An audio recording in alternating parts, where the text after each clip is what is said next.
Halo semuanya, salam kenal. Kenalin, nama gue Vali. Jadi di video gue yang pertama, gue tuh udah ngejelasin sedikit tentang apa itu reksadana. Terus di situ gue juga nge-review aplikasi tempat jual beli reksadana.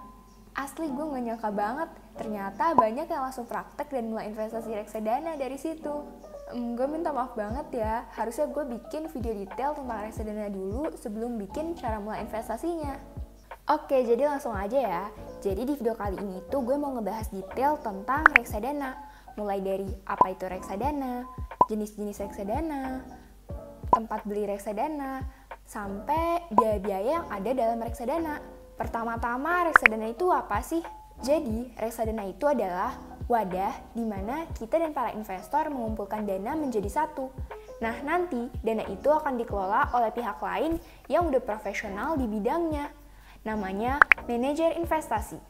Manajer investasi ini akan mengelola dana kita untuk diinvestasikan lagi ke berbagai instrumen keuangan seperti pasar uang, obligasi, dan saham. Kenapa sih gue ngerekomendasiin reksadana terus?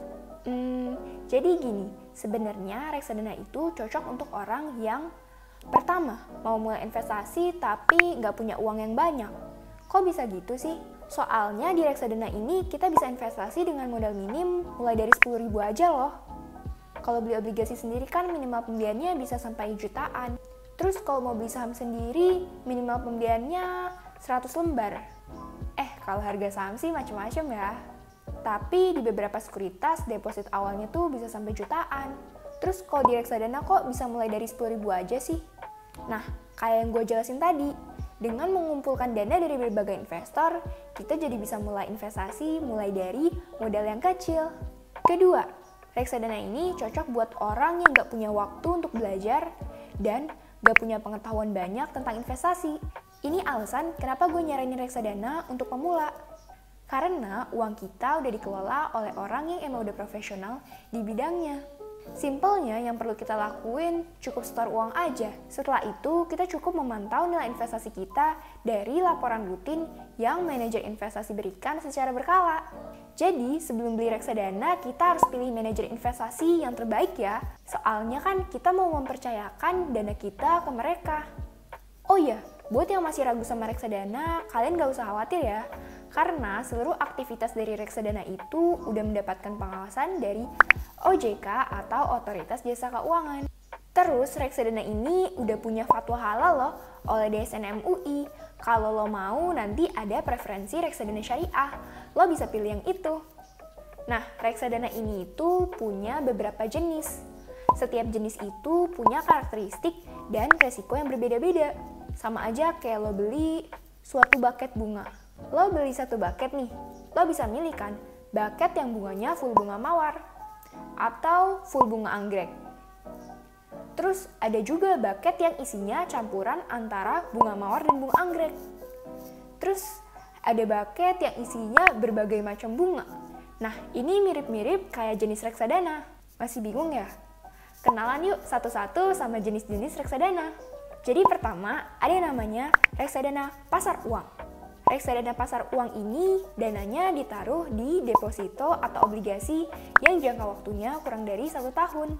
Makanya jenis reksadana ini punya potensi resiko paling rendah dibandingkan jenis reksadana yang lain.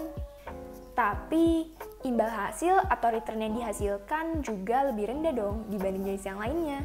Biasanya sih antara 5-7% per tahunnya. Oh iya, lo udah nonton video gue yang ini belum sih? Di situ, gue nyaranin untuk naruh sebagian dana darurat di reksadana pasar uang. Soalnya resikonya rendah banget. Bahkan di pandemi kayak gini, beberapa produk dari reksadana pasar uang tetap stabil dan cenderung mengalami kenaikan loh. Kedua, ada yang namanya reksadana obligasi. Sesuai namanya, kalau reksadana obligasi ini banyak menaruh dananya di instrumen obligasi atau surat utang dan sebagian di deposito yang jangka waktunya lebih dari 1 tahun. Dari tadi ngomongin obligasi-obligasi mulu, emangnya obligasi itu apaan sih? Jadi, obligasi itu adalah surat utang yang dikeluarkan oleh pihak yang ngutang. Biasanya sih dikeluarin sama pemerintah atau korporasi. Nah, surat utang ini biasanya diperjualbelikan. Nanti, orang yang memegang surat utang ini akan mendapat keuntungan berupa kupon yang akan diberikan tiap bulan secara berkala. Kalau beli obligasi sendiri kan butuh modal yang agak cukup besar ya. Nah, tapi kalau beli reksadana obligasi, kita bisa mulai dari modal yang kecil. Karena balik lagi ya ke konsep reksadana tadi, yaitu mengumpulkan dana dari berbagai investor untuk kemudian dibelikan suatu instrumen keuangan. Oh iya, kalau reksadana obligasi ini punya resiko di tengah-tengah. Soalnya surat utang tadi itu bisa diperjualbelikan di pasar sekunder. Jadi dalam jangka waktu yang pendek, pergerakan harga dari obligasi ini cukup fluktuatif atau naik turun. Terus, obligasi ini juga dipengaruhi oleh tren suku bunga. Makanya banyak yang bilang, jenis reksadana obligasi ini cocoknya untuk jangka menengah, seperti 3-5 tahun. Masih bingung ya? Wajar kok, namanya juga masih belajar. Nanti kita bahas lebih lengkap di video selanjutnya ya. Nah, return atau imbal hasil yang dihasilkan oleh reksadana obligasi ini juga ada di tengah-tengah, yaitu lebih besar dari reksadana pasar uang. Oke, selanjutnya ada yang namanya reksadana saham. Sesuai namanya, jenis reksadana ini dananya banyak ditempatkan di instrumen saham. Pasti kalian udah tahu kan, kalau misalnya di saham itu resikonya yang paling tinggi. Tapi return atau imbal hasil yang dihasilkan juga lebih tinggi dibanding jenis yang lainnya. Kalau beli saham sendiri kan berarti kita membeli kepemilikan suatu perusahaan. Nah, kalau misalnya beli reksadana saham, berarti kita membeli kumpulan dari berbagai saham-saham perusahaan. Nah, reksadana saham ini ada dua juga jenisnya, yaitu yang dikelola secara aktif dan dikelola secara pasif. Kalau bahasa Inggrisnya sih active investing sama passive investing. Kalau misalnya active investing, nanti manajer investasinya terserah mau beli saham-saham perusahaan apa. Tapi kalau passive investing, si manajer investasi ini tinggal ngikutin daftar-daftar saham yang ada di indeks. Jadi kalau lo nyari di Google ada tuh yang namanya indeks-indeks saham. Kayak IHSG atau indeks harga saham gabungan, IDX 30, LQ45, Serikahati, dan masih banyak lagi. Indeks tuh apaan lagi sih? Nih ya, malah buat lo yang bingung mau beli reksadana saham yang mana, mendingan beli passive investing atau yang biasa disebut reksadana indeks aja sekalian. Kayaknya asik ya kalau kita bahas bagusan mana sih reksadana saham yang passive investing atau active investing. Tunggu di video selanjutnya ya. Terus terakhir ada yang namanya reksadana campuran. Sesuai namanya, reksadana ini tuh isinya campuran dari reksadana-reksadana tadi. Kalau resiko dari reksadana campuran ini ada di tengah-tengah antara reksadana obligasi sama reksadana saham. Nah, barusan tadi itu jenis-jenis reksadana. Terus kalau mau beli reksadana itu tempatnya di mana sih? Jadi ada dua tempat buat beli reksadana. Yang pertama, lo bisa pakai cara konvensional, yaitu datang langsung ke bank atau ke perusahaan sekuritasnya. Yang kedua, lo bisa beli online lewat aplikasi kayak yang gue bahas di video gue yang ini. Oh iya, kalau lo mau beli online, lo harus pastiin tempat lo beli reksadana itu udah terdaftar di OJK dan punya lisensi APERT atau agen penjual efek reksadana ya. Kalau gue sih lebih suka beli online, soalnya praktis, gampang diakses, terus biaya yang dikeluarin juga lebih sedikit. Oh iya, lo harus tahu nih biaya-biaya yang ada dalam reksadana. Manajer investasi ini kan bukan non-profit organization ya. Jadi mereka butuh duit dong biar bisnisnya tetap jalan. Kita langsung bahas aja ya biaya-biaya yang timbul pas kita mulai investasi reksadana. Jadi pertama, pas kita mau beli reksadana di bank atau langsung di manajer investasinya, kita bakal dikenain yang namanya biaya pembelian atau subscription fee. Biasanya sih besarnya 1-2% dari total pembelian lo. Nah, kalau gue sih nggak pernah kena biaya ini, soalnya gue beli di aplikasi online. Kalau beli di online lewat agen penjual efek reksadana kayak yang gue bahas di video ini, kita nggak dikenakan biaya pembelian. Nah, terus pas lo mau bayar reksadananya, kan harus transfer tuh. Kalau misalnya bank kita beda dengan bank penampung si reksadana tadi, kita bakal dikenain biaya transfer antar bank. Buat ngakalin biaya transfer sih, gue biasanya bayar reksadana lewat e-wallet, kayak GoPay, OVO, karena praktis banget dan gak dikenakan biaya transfer atau transaction fee ini. Terus kalau kita udah punya reksadananya nih, kita bakal dikenain yang namanya management fee.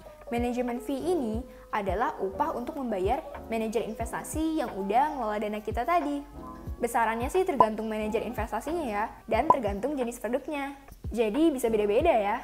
Terus misalkan kita punya produk reksadana di manajer investasi A. Terus kita pengen nih mindahin reksadana kita misalkan nih yang tadinya jenis pasar uang pengen ganti ke yang jenis obligasi. Nah, di sini kita bakal dikenain biaya pertukaran. Apa sih? Pokoknya bahasa Inggrisnya itu switching fee. Nah, terus pas kita mau ngejual atau mau nyairin reksadananya, kalau misalnya lewat bank sih, kita bakal dikenain biaya penjualan. Atau bahasa Inggrisnya redemption fee. Bener nggak sih gue pronounce-nya? Tapi kalau jualnya lewat online biasanya sih nggak dikenain biaya ini. Paling kalau banknya beda, nanti kita bakal dikenain biaya transfer antar bank kayak yang tadi gue jelasin. Oh iya, yang menarik dari reksadana ini, pas kita ngelakuin pencairan tuh, kita nggak dikenakan biaya pajak loh. Yang gue baca di Google sih, ada relaksasi peraturan pemerintah yang membebaskan biaya pajak untuk hasil investasi reksadana. Tujuannya untuk mendorong investasi di sektor ini dan mengundang para investor baru. Oke, gue udah lumayan paham nih sama reksadana. Terus kalau gue mau mulai investasi reksadana, mulainya dari mana ya? Jadi gue udah bahas secara lengkap mulai dari cara pendaftarannya, cara pembeliannya, cara pencairannya di video gue yang ini. Ini bukan iklan ya, tapi buat pemula gue saranin untuk pakai aplikasi itu. Soalnya ada fitur khusus yang dirancang untuk pemula dan gue tuh emang pakai aplikasi itu dari awal, jadi kayak I recommend it. Tapi gue masih bingung nih, gue pilih reksadananya yang jenis apa ya? Reksadana pasar uang, reksadana obligasi, reksadana saham, atau reksadana campuran. Nah, kalau misalnya lo masih bingung, nanti gue bakal bahas ya di video selanjutnya. Kayaknya gue mau bikin video seri tentang reksadana deh. Jangan lupa nyalain lonceng notifikasinya ya, biar lo nggak ketinggalan sama video-video terbaru gue. Kalau misalnya lo ngerasa video ini bermanfaat, bisa like dan share ke teman-teman kalian ya, biar banyak yang lebih melek tentang investasi. Oh iya, gue minta maaf nih kalau misalnya gue ada salah-salah kata. Feel free ya kalau misalnya lo mau koreksi atau kasih masukan gitu. Kalau ada yang mau ditanyain bisa tulis di kolom komen atau langsung DM gue di Instagram Fali Gunawan aja ya. Thank you for watching, see you next time.